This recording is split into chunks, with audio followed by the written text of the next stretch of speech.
Hey guys, JB here from Alpha Wolf Consulting, coming to you today with another episode of Understanding Thyself. And this will be this will be around understanding consciousness and understanding our conscious mind, our subconscious mind, and our higher consciousness. So if we sort of think about the mind as being a three-stage or a three-part consciousness, where I've got my conscious awareness, which is my logical side of my brain, where I'm consciously controlling functions, and creating narratives and things like that. And then we've got our subconscious mind, which basically controls all of my fears, all of my, behaviors, basically all of my movements, my body functions in terms of like my heart, my lungs, all of my feelings, emotions. So sort of when we start to construct our understanding of the mind, the mind is made up of the conscious mind, all the learn and the language and reasoning and all of that, and the subconscious mind, which is all the subconscious behavioral patterns, i.e., my heart beating, my muscles moving when I want to walk. I don't have to think about picking up my feet, I just think about stepping forward. And all those processes and all those calculations have been sort of stored and cached by my subconscious mind. So when I think of movement happens. And then we've got to realize our higher consciousness, which is essentially the part of us that we identify as being intrinsically me and intrinsically you. Because the way to understand this is I can act outside of who I think I am. If I become highly agitated and angry, I might lose control of my anger and act outside of myself. So that means that, my subconscious mind has control out of my conscious awareness. It can cause me to act how I would not consciously act. Just to the same, my conscious awareness, my ego of what I think is right and wrong in the world and who I think I am, doesn't really exist because I wasn't born with the ego, I learned the ego. So that's one of the things to realize is all of the things that I intrinsically hold as me in terms of my beliefs and my values and my behaviors are things that I have learned and decided to adopt. They're not intrinsically me. They don't intrinsically come from my, consciousness. It's sort of monkey see, monkey do. So we just got to understand, well, if my conscious thoughts don't constitute who I am and my subconscious behaviors aren't always in my control, then, how that works is, well, the person that I see or the identity that I see as being me is something separated from both of those, in control of my conscious and subconscious mind, but it is not my conscious or subconscious mind. So we can understand this when we practice meditation, because meditation is about expanding our sensory experience to experience outside of our physical being. So when we get into this, we start to realize, well, if I am not my conscious thoughts and I am not my subconscious behaviors, well, that means I get to dictate and choose what I want to think about and speak, and how I want to behave and act. And that's one of the liberations of life, because then I cease to be a product of my environment and I become the creator of my story. So, like, it's really important, because this sort of stuff allows us to just realize life on a bit deeper of a level. Because when I go through life thinking I'm just a physical being and my consciousness is just constructed within this physical being, well, when this physical being dies, I die. Whereas when we realize and understand and experience that I am actually, an energetic being in a physical experience, and physical form, then it becomes a lot deeper of a world. That's where we become connected to the environment and nature around us, where we become highly connected to all those around us, our friends, our family members. Like, know this, in quantum physics, they're about to start to understand that if I care about you and think about you, okay, I can influence the thoughts and the particles and the strings in your mind and your conscious awareness to where you can feel. So if I want to give someone love, I can think loving thoughts of that person, and through quantum entanglement, I can influence their biochemistry to feel love. Because you got to understand, like, our brain is a receptor that transmits, and our heart is a receptor that, like, receives. So, like, our brain's the transmitter and our heart's the receiver.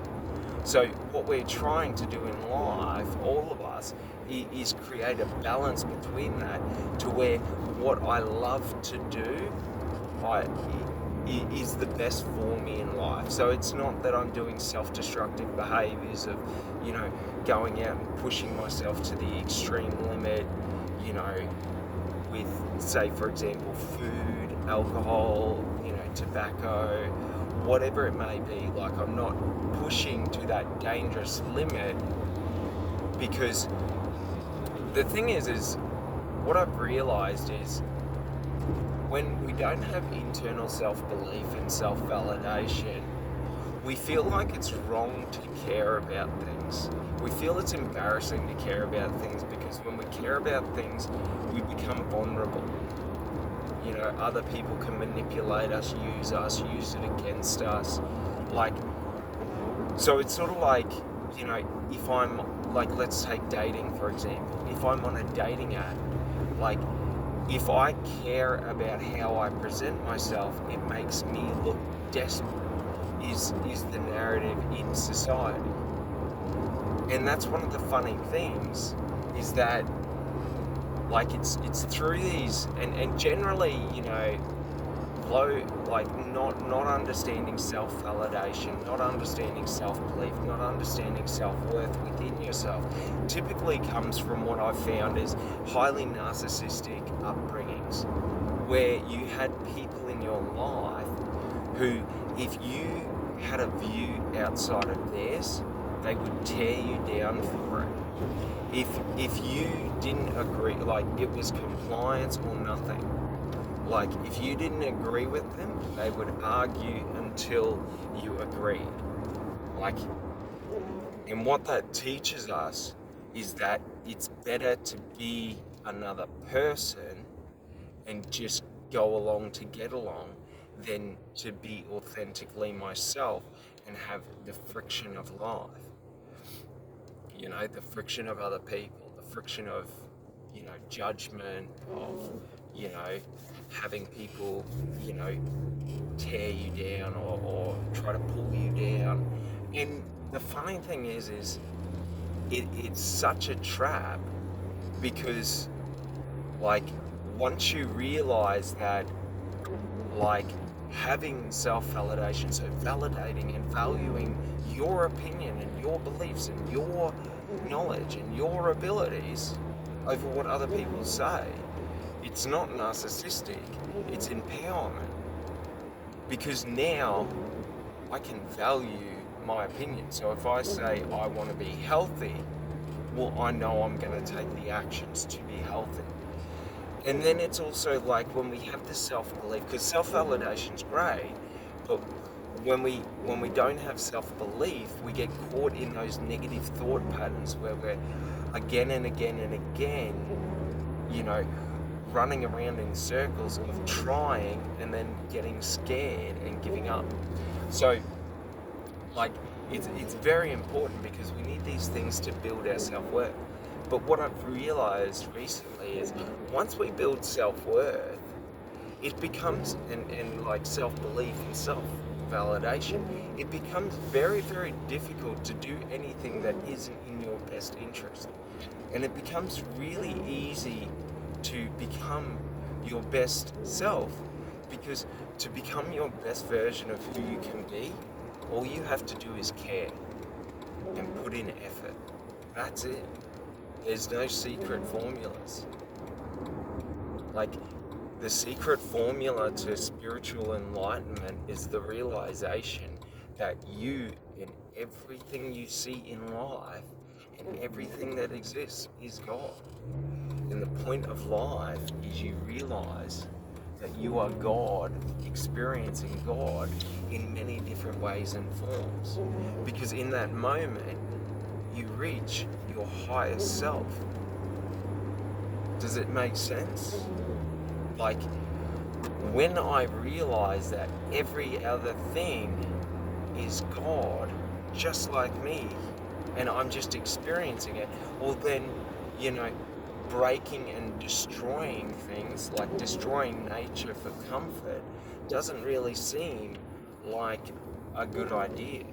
Why would I destroy God for comfort? You know what I mean? So but we can also look at it like, why would I destroy my body with unhealthy foods for comfort? For false comfort.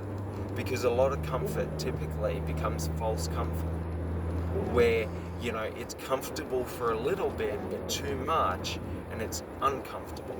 Like, for example, take like Netflix and stuff. Watching a movie or a couple of episodes of a series is quite enjoyable and comfortable. Binging a series like 3 or 4 seasons is quite exhausting because it takes so long. But it's this false sense of comfort and achievement because we're doing something, we're experiencing something new. And that's one of the realizations I've had around TV and media and all of that, is a lot of what we seek in movies and TV shows and all of that is what we want in life, but we don't know how to go after it.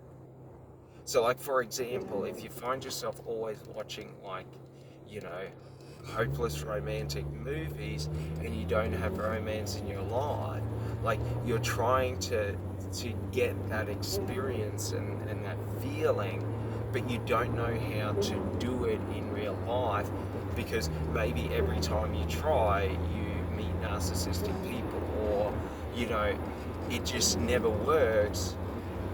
And what that indicates is that, like, you've got to learn and realize, well, what do I actually want? What is it about, for example, romantic movies that I want? What are the behaviors? And the problem is that, like, there's no right or wrong. There's only right and wrong to me. So when I try and look for the right partner based off what other people think, I tend to overlook a lot of red flags that personally I don't want crossed. Do you sort of understand?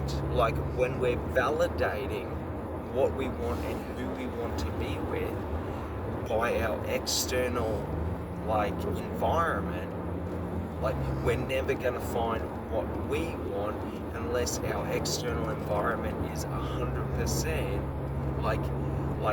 conditioned to us. So, if we've gone out there and the people we're around are the exact people we want to know, they treat us exactly how we want to be treated, you know, and we've conditioned this over time, because if you think about it, being more disciplined in who you give your attention to means that the attention you give is always given to a higher quality person. So to understand this is to understand sales and marketing. If I try and sell a product and pander to every buyer, I'm going to be dealing with so many people that I don't want to know. They're not my ideal customers. They're not my ideal buyers. You know, I've got to convince them why I'm valuable and why my product is valuable or service. You know, whereas if I focus on, well, who do I want to work with and be around, okay, and who do I, you know, like, what are the qualities, then what happens is it becomes harder for me to take on people that don't emulate those qualities, because I know what I'm like leaving on the table. I know how I'm shortchanging myself. So awareness in life is one of those gifts that when we become aware of our conscious thought processes and then our subconscious thought processes, we're able to start identifying, well, what are the causes and effects that are causing me to have, you know, uncontrollable, unconscious, compulsive behaviors, i.e., like smoking it's not the addictiveness that is addictive, it's the habit. The reason people find smoking difficult to give up is because of the habit. When they're not smoking, they feel a sense of boredom, so then they feel they need it, or they have an emotional attachment to where it's, you know, some form of release for them. So so it's quite important, because when I don't deal with emotional trauma or, you know, cycles that keep happening in my life, or, you know, harm or hurt that I keep putting myself in. So for example, drinking. If I go out and binge drink every weekend, you know, and harm my body and harm my mind and, you know, act like a fool and all of that, like, I'm going to be encouraging my mind to, like, cover negative behaviors, because, like, I'm taking such self-destructive behaviors every weekend that I don't value myself. Because, like, for example, like, depression and all of that usually kicks in when we start to lose purpose. So, like, for example, if we lose a relationship or a job or something like that, where, like, we sort of diminish the effort put in, or the effort we're putting in to sort of, you know, bettering the situation. So, for example, we look for new jobs for a bit, and maybe, you know, we don't find them, and we let that discouragement get to us. And then it sort of builds and builds and builds. And it's this realization that we have within ourselves that causes the depression, that we could be doing more, that we could be happier, that our life could be better. And it's not something that you should give into, that discouragement, but use it as an indicator and a marker that, you know, I may not be happy right this moment in my life, but at least I know what I don't want in life.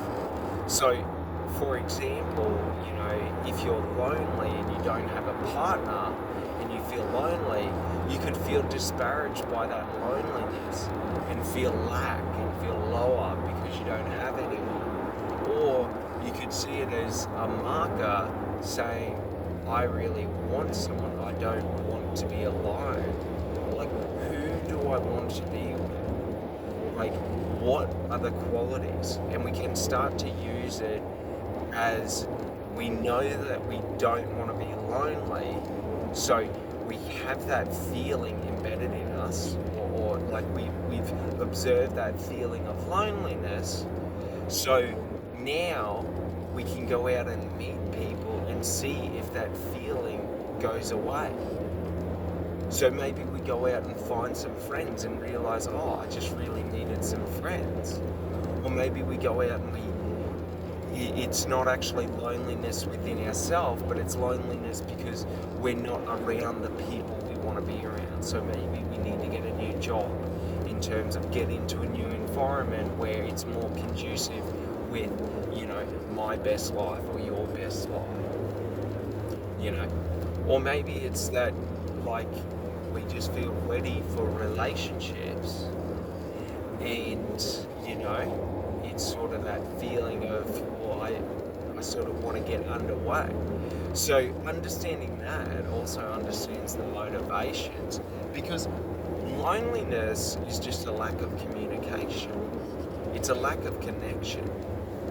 And we connect to all different kinds of people in all different kinds of ways.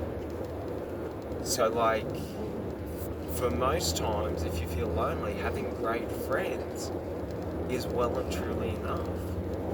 Like, having purpose within your friends. So it's not just good enough to have people you call friends, but you've got to have purpose. So you got to share things with them and do things, go places, experience, go through struggles, spend time together, talk, connect. Like, it's not just good enough to have Facebook friends and think I'm not, that I'm connected. Like, connection's something that we've always got to be the one that does. So if you feel you want connection or you miss connection, you have to reach out for it. It's sort of like, when I feel hungry, I don't expect someone else to eat for me, because it's not going to solve the problem for me. Do you sort of get it? So, like, if someone else reaches out to me when I feel lonely, that's not going to make me feel less lonely. When I feel lonely, I feel like I'm not connecting with people. So I need to go out there and start connecting with people. Do you understand? So you can even do simple things like go for a walk and just say hello to people. Like, it's nothing big. It's just you have to take actions towards filling, the desire or the need that you have. You know what I mean? If I sit there and I'm hungry and I don't eat, like, I'm only going to get hungrier and hungrier. Now, granted, I'm a big fan of fasting, and if you don't eat for 2 or 3 days, the hunger goes away. So, like, it does go away, but essentially in the interim to the short term, it's only going to progress worse and worse and worse. And it's the same with loneliness. It's the same with, all these feelings and emotions we have, is that if I'm lonely for an extended period of time, it sort of just goes away. You just get comfortable with it. But also, the thing to understand is when we're in that, understanding our higher consciousness, we are never disconnected in any moment from the energy that is life or the universe or God. So, like, if you feel lonely, it's just because your perspective is based around you're, alone. So you're artificially disconnecting yourself from life, the universe, God. So the easiest way to circumvent and overcome that is to just start investing into life, the universe, and God. So, like, invest into your life. Invest into doing the things that you want in life and avoiding the things that you don't want in life. The things that tear you down, that make you feel less of yourself. You want to be getting away from environments that make you ever feel less than yourself. You should always feel ecstatic and excited and, happy to be who you want to be and who you are. And, it's